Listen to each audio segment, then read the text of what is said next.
Does your business have a presence online or do you have an online business? And why does it even matter? Let's talk about it next on The Brink.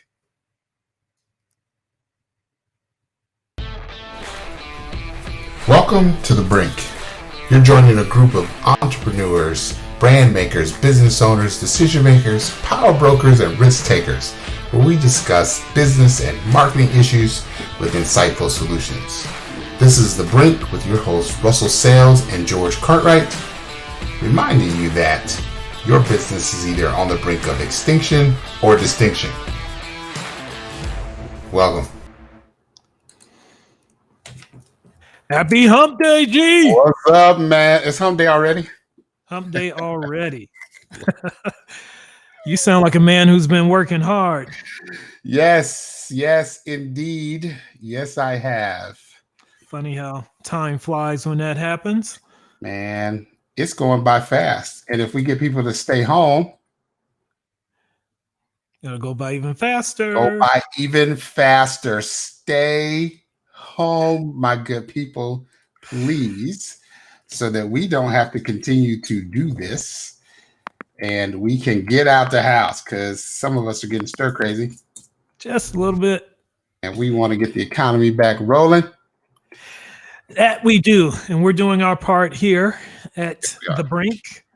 Thank you guys for joining us for this lunchtime discussion on all things business and business growth by way of marketing and digital marketing in particular. That's your boy, George, being broadcast live from Atlanta, Georgia. And I'm Russell, coming to you live from Dallas, Texas, where today we are discussing businesses online versus online business. Is there a difference? Is it a play on words? What's the big deal? There's a difference. There's a difference. One is work from home sometimes, and then one is work from anywhere. Anytime. Anytime. All the time. All the time. That's what it is. That's what's up. You know, before we get into today's business, I must share with you guys kind of a burden that's been on both George and I, heart and mind. And it hit me even last night. I saw a video of a Facebook friend who posted a video just yesterday. She is a traveling nurse, and she went to New York to do some work there on the front lines of this COVID-19 disaster. And she was struggling mightily in the video. She had just put in a very hard day, one of the toughest days. And this is a person who has gone all around the world and has helped in a whole lot of situations. And after being on the front lines there in New York, where one nurse had between 10 and 16 patients per person, and a great number of them are greatly affected by this virus that's going around, and it just got to her emotionally. And as I'm well aware, both George and I, we have these lunchtime discussions, and we know the context in which we are talking about business. And it's a country, it's a world that is hurting. And so I just wanted to not only acknowledge that and say that, you know, we are men of business, but we also are men of prayer and of faith. And we are praying for those who are hurting out there. And if you haven't gotten it by now, after watching or listening to a few of these podcasts, lunchtime discussions, you will definitely understand that this is a form of our ministry. In terms of how can we help, how can we give back? Because just as you have your doctors, your nurses, those that are on the front lines, the EMTs, those of us who don't have that skill set, but what we do have, that is what we're offering. And so I thought, and I ran this by George, and I'm thinking, well, what can we give? How can we help? Because as people physically are hurting, people financially are hurting as well in a great way. And so many business owners are scratching their heads, and we're thinking, well, how can we help them? And so we want to extend this offer to you that if you have a business, and I'm assuming most of you, if not all of you, do, and you're not sure what to do right now in terms of which direction you turn to, we want to make ourselves available to you and give you some free counseling session, if you will, actually a strategy session with George and I. We'll talk about it more at the end of this, but we'll tell you where to go. You can go to our website and go start with the other free item that we've been giving away and continue to give away. That's a snapshot to dictate the health of your business. But also, we want to give away a session where we can help you strategize because a lot of businesses are hurting as well. So I want to throw that out there. Anything you want to add, G? No, I'm looking forward to that. We have 10 slots available. We'll try to add in more. We are, keeping a little bit busy, but we do have 10 slots available. So the first 10 businesses that take advantage of this offer, we will schedule you and get you in before the end of the week. So that we can put together a plan and you can put together a plan and strategize to help you through these times, because this is a limited time, but whether your business survives or thrives after this is going to be determined by what you do now. So we'll certainly give them more information. Absolutely. And I'll just throw this in. If you're curious as to what businesses that could most readily avail themselves who may be in harm's way, again, it may not be your business, but maybe it's a relative or a friend or a spouse who is a hairdresser or a barber. Maybe they're a car dealer. Maybe you are into beauty and fashion. Definitely, if you're in the restaurant industry, definitely take advantage of this. That entire industry has, since the beginning of March, has lost $25 billion in sales. And that represents 3 million jobs lost. Right. So you're looking for answers. We're not saying we have all of them, but we definitely have some that you can use and implement. If you're in healthcare, doctors or therapists. Dentist. Thank you. Absolutely. Specialist. If you're in wellness and fitness, people can't come to your clinics because everyone's at home. What can you be doing right now? Or you just may be a retailer, own your own shop, bicycle shop, or what have you. There's some things we can help you with. So we'll be more specific on how you can take advantage of that as this show goes on. So that's out there. Tell a friend, recommend a friend. Cool. Welcome all. Also, if you have any questions as we get into the discussion, by all means, click on the link and then you will be able to join the discussion. And we'll go from there. We'll try to get your questions on screen and answer them here in this session. So by all means, avail yourself of that as well. All right, let's go. With that being said, online business versus a business that has a presence online. And I always like to start these discussions with a little historical context of, it's funny how things happen in cycles, right? Yeah. So when I think about business and this whole, while digital in its current, appearance is something unique, the way that businesses have conducted themselves in terms of servicing their customers remotely is not necessarily unique. And when I think about the Sears and Roebuck and Company, you remember those guys? Yes. The big everlasting catalog. Amen. The Sears and Roebuck catalog when I was growing up was the thing. Not that it was so far ago, but it was quite a bit ago. As a matter of fact, Sears and Roebuck was such a big company that they went on to build the world's, at the time, largest, tallest building in Chicago, right? Sears Tower, that's right. So they started off as a catalog company, and people can order almost anything online, or it was actually in print, and have it delivered. From watches and jewelry, that's where they really started to clothes. Did you know they sell houses? No, I didn't know that. They sold houses in their catalog. Yeah. So Crazy. that sounds familiar, doesn't it? Yeah. So they came a long way, and then they started building retail stores and malls and that type of thing. And at their apex, they was doing billions and billions of dollars in sales. And something happened. They didn't read the Tea leaves.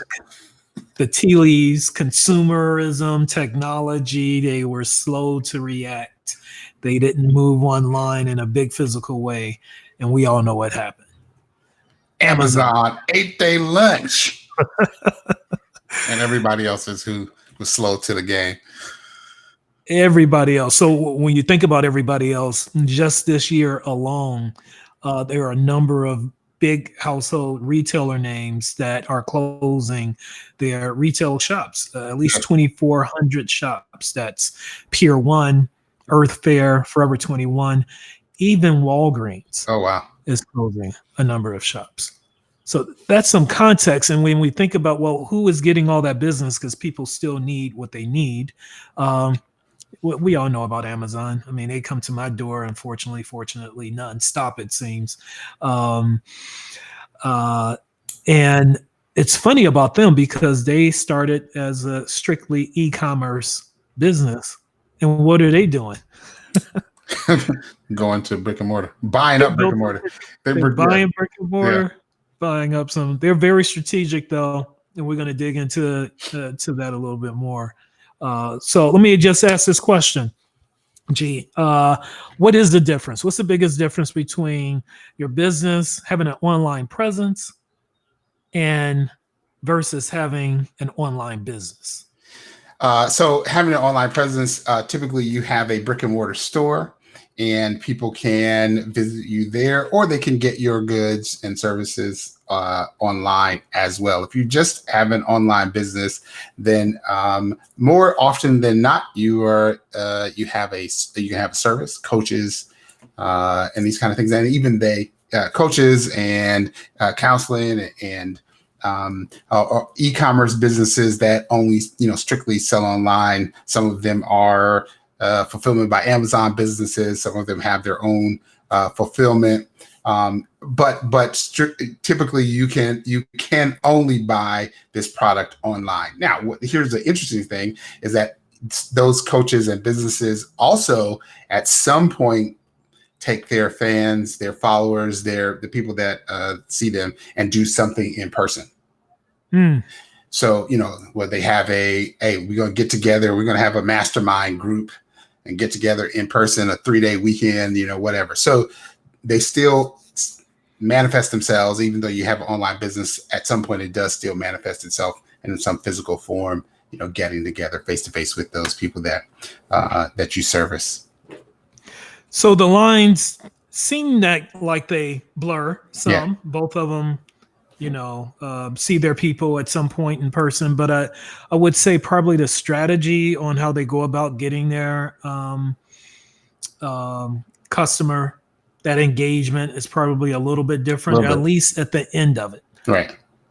If I were to think about traditionally when businesses start getting online and developing a presence, they were strictly more concerned about having a more interactive brochure about their business. It was strictly for communication. So they had a website, and these are ones who are doing it right. They have the Google My Business listing.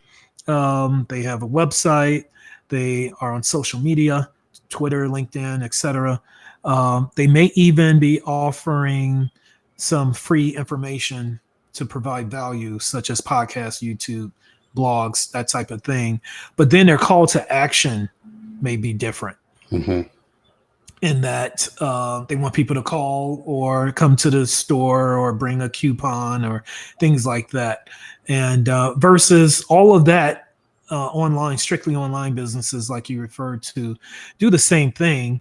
But in addition to that, they're very intentional about making that sale right there online. Yeah. The same strategy for traffic applies in terms of we need traffic and we need to get people into our doors, whether it's your virtual doorway or your physical doorway.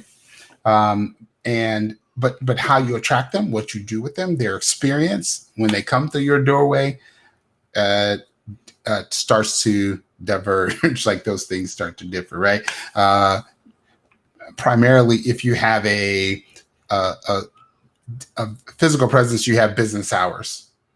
Unless you're like Chick-fil-A or somebody like that, you're open 9 to 5 or 9 to 7 or 9 to 9 even, but you don't have somebody that can sell all the time 24/7. If you have a virtual business and your business is online 24/7, your cash register can ring. Ka-ching, ka-ching, ka-ching, ka-ching, ka-ching. So that's one of the a difference, and a good difference, if you're online.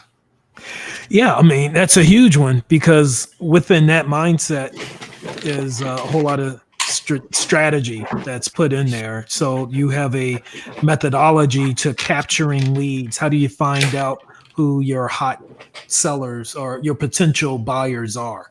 And then once you bring them into your funnel, being able to convert them. Not that brick and mortar doesn't have that, because they do. The minute you walk into a store, they design a properly designed store is all geared toward moving you to that cash register. Well, the same thing happens virtually or online, and you have to have some thought behind it. Some may be wondering which one of those types of businesses are doing it right. Is there a winner there? When you said how people move you through the store, I think of grocery stores. Right.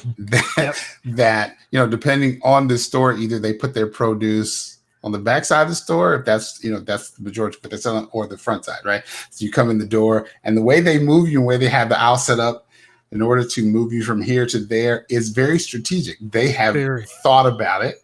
And there's a plan for you for when you come into their store and when you exit. So the vast majority of, I don't know about the stores that you go in, but I go in the grocery store and I say, for every minute I'm in here, I'm spending $1. Like at the very least. So the longer I'm in the store, the more money I am absolutely positively spending. So you go in there with that intentions to spend? No, I don't. Oh, I don't. I'm not going there. I mean, I'm not the best at putting a list together, but I go to Costco sometimes, and they, it's over here. They moved it to someplace else, and I got to walk around and find what I'm looking for. It's just like, and then you walk past something, you're like, oh yeah, you need that right there. So there's a madness to the confusion. There's a madness. Why always changing stuff. Absolutely. And then before you can even check out, what do you see near the checkout? Oh, something that, the impulse buys. Yeah, those impulse buys. So, and there is some correlation to that online, but online it's more deliberate. When you put people into your sales funnel online, you are guiding them through the process. Typically, you have brought them there to purchase one thing. A good sales funnel has brought them there to purchase one thing, and they introduce that one thing to them, and they create that desire, and they purchase that one thing. Now, most things have something that is complementary around it. This is where online businesses differ, and they can offer you that through a sales funnel process that says, hey, you know what? You purchased this beauty mask. And it's going to look good on you, and we're glad that you did that. But after that, you're going to need a soap that works for you at night, that you need to wash your face at night. And then you're like, yeah, I do need a soap after I have this mask. I do need to maintain it every day. And then you get that soap, and then they say, hey, you know what? I know you got the soap. You need to moisturize your face. And so it walks them through the process, and all you're doing is complimenting them on, to this is what you have. This is why you came here. These are all of the products that I have to offer you that will support what you're trying to do. You're trying to have beautiful, clear skin. Well, this is what we have to support that. And so that is the beauty of being online versus, a store where you're kind of deciding, well, what do I buy? Do I need this? Do I not need this? I don't know. When you find it odd, after you left a brick and mortar store, say getting that soap and moisturizer and whatever, and you think you got all that you needed, and you walk out, and then the salesperson comes after you. But wait, there's more. But wait, we got something else for you. Absolutely. It would be kind of odd if they ran out the store after you, but guess what happens? Guess what happens online? Online. Not quite as odd for you to, go and visit another site and bing, over there comes the ad of, hey, you know what? Since you purchased this, you may like You may like this as well. Absolutely. So, which actually leads into the question that I started to ask. Is there a way or a method that's better than the other? And I initially would say there's nothing better. Right. Except for right now, I think is a stark difference that having a online business, e-commerce business is definitely in a clearer, stronger point considering the pandemic that we're in the middle of. Yeah, it seems that you were able to weather a few more types of disruptions, right? If you have like a pandemic and people have to stay in line, and you have a business where people have consumables, then, and you have a way to get them to them online, or you have built a list, even you can still drive traffic that way, traffic that you now own. And that's one of the other differences between online and in person. Mm-hmm. But that stark difference in terms of how you bring in traffic. But if you can weather some of the storms, typically, you might not.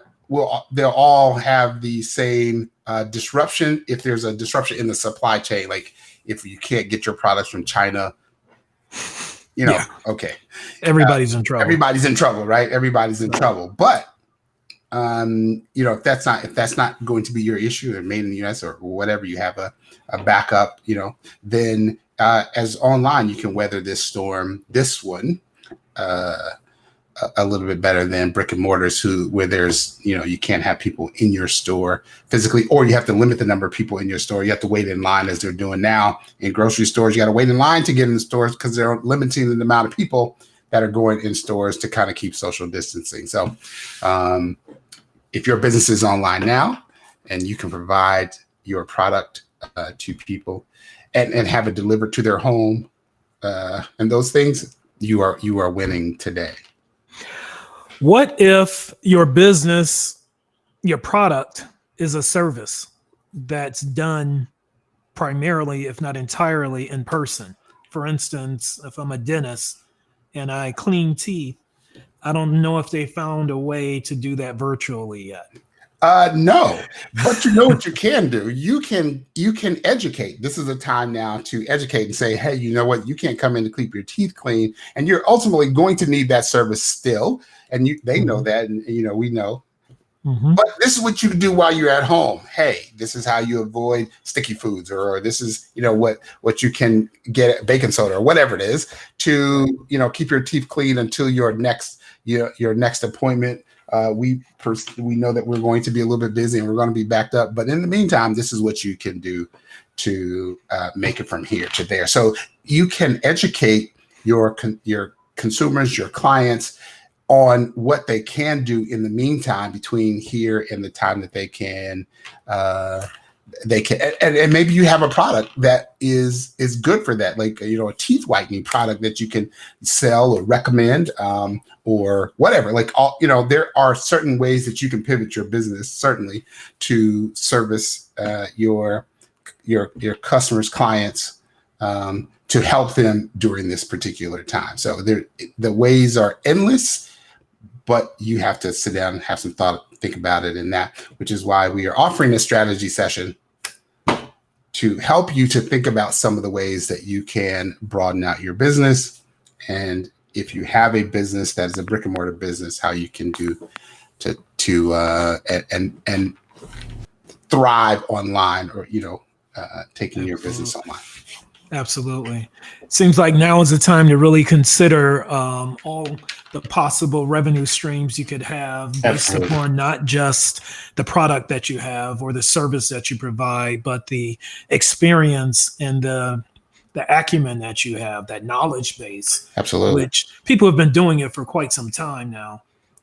Tons and tons of information out there, and educational products. But brick and mortars who may not have thought that they should include that, are now's a time where it's necessary to stay top of mind, so that when people start going back to their stores or being released from quarantine, are able to do so with much more knowledge. And an educated buyer means everything. That's a good buyer. That's a good buyer if they're educated and they have more knowledge. So absolutely, if you can continue to educate them and inform them as to it helps you to be top of mind. So absolutely. Totally. Do we have any products from things in our toolbox that could help a brick and mortar, someone who may have a business out of their home on a smaller side or a mid-sized business, to include have more of an e-commerce presence online? Yes, if you have a brick and mortar business, we are certainly now talking about Google My Business, right? Like if you have to have a brick and mortar business to have a Google My Business presence. That's primarily what they want. So that's the first thing. If you have a brick and mortar business with an address, and it could be your home with signage, that's not a problem, or some other small location, but signage and a business address, then you need to have your Google My Business listing correct. And we have a listing tool that allows you to do that and make sure that your listings across the web in some 70 or 80 places is found and is working for you. We will do that for you free, because it is that important at this point. We will start that process for you for free. That is one of the tools that you can use, and you can get that tool at onthebrinkmarketinggroup.com/snapshot. That's onthebrinkmarketinggroup.com/snapshot, and start there. Sorry. No, you're good. Yeah, go ahead. No, I'm saying you're good. And I guess now's the time that we can, as I'm seeing our time is getting away from us. Yeah, it is. These are topics that we love to talk about, and time flies when you're having fun. Just to share with those of you who may have joined us toward the end of this podcast, that we, along with that free snapshot of how your business is currently doing online, that we have been giving away, we're going to also provide a free service in a way of a strategy meeting with you, at least to the first 10 businesses that fill out and get the free snapshot report, because we want you to succeed. Local businesses are what drive this economy to begin with. And while we work with all types of businesses, all sizes, local, regional, national, global, it's at the heart of the community, those smaller businesses. And so we value you, and we want to help you move in the right direction. So we're providing this product for you, and it's really our time, a session, to help you navigate where you are to where you need to be.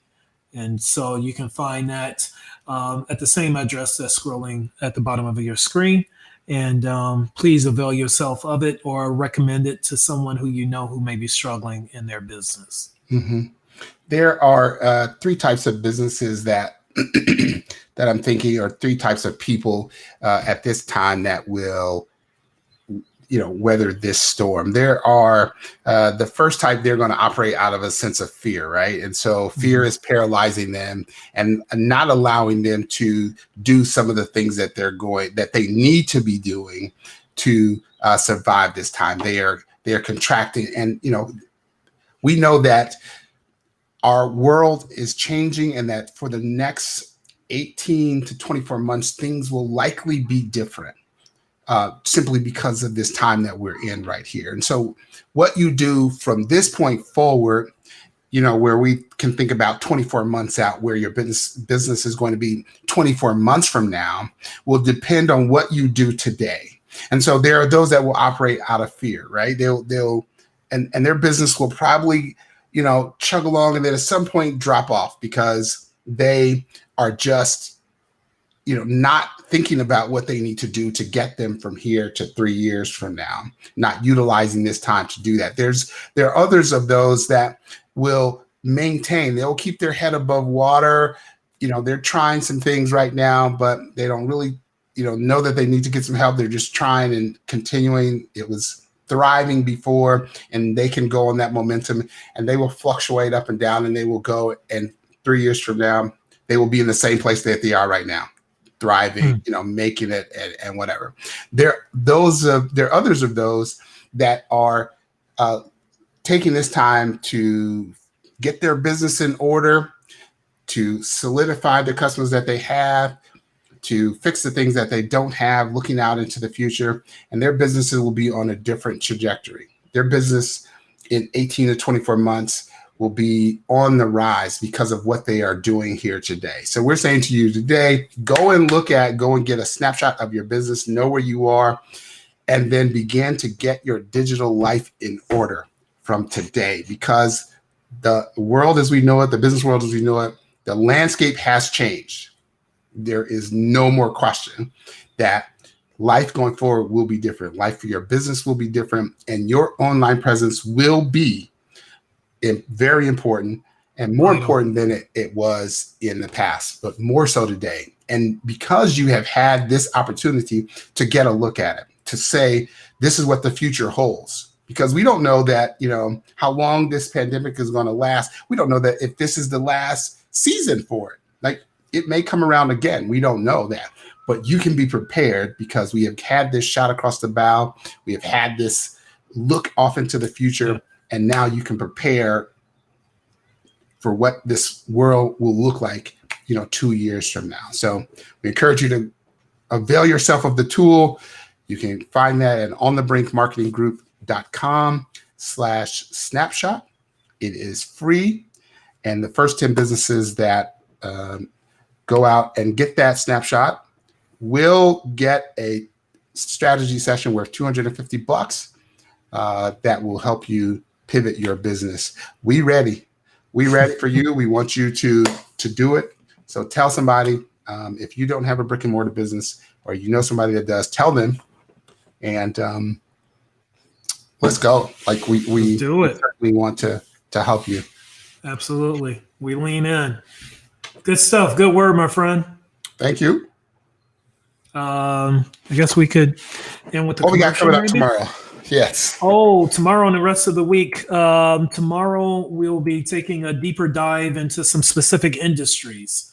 So we'll start unpacking as our shows go on, certain industries such as healthcare, retail, some of the ones that we mentioned at the top of the show, restaurant businesses and such. And then next week, I'll give you a peek. We'll have a few guests on board. All right. So we want to have a look at your mental health as a business leader. Okay. Things that you can do to manage your own concerns and not let that hamper the growth of your business, right? As well as speaking with others who've been doing digital a little while, and to see what's been working with them. So if you two want to appear with us, just drop us a message. You can DM George or myself, or write into OTBMG LLC or On the Brink Marketing Group. Either way, you can find a way to get in touch with us. Until then. More than 3.5 billion searches every day on Google. How do you make sure they see your business? The secret is with search engine optimization, SEO for short. SEO is about getting your website seen on search engines like Google. Good search rankings are important because consumers see the top results as the most trustworthy. Studies show that the first 5 search results on Google get nearly 70% of all clicks, and a whopping 75% of local mobile searches result in a store visit within 24 hours. If you aren't showing up at the top, you're missing out. So, what can you do? Make sure your website is mobile friendly and loads fast. Provide information on your website that is relevant to your customers. Ensure your Google My Business page is claimed and verified. Create and promote a blog on your site that offers helpful content to customers. Stop hiding from your customers. Start your SEO strategy today.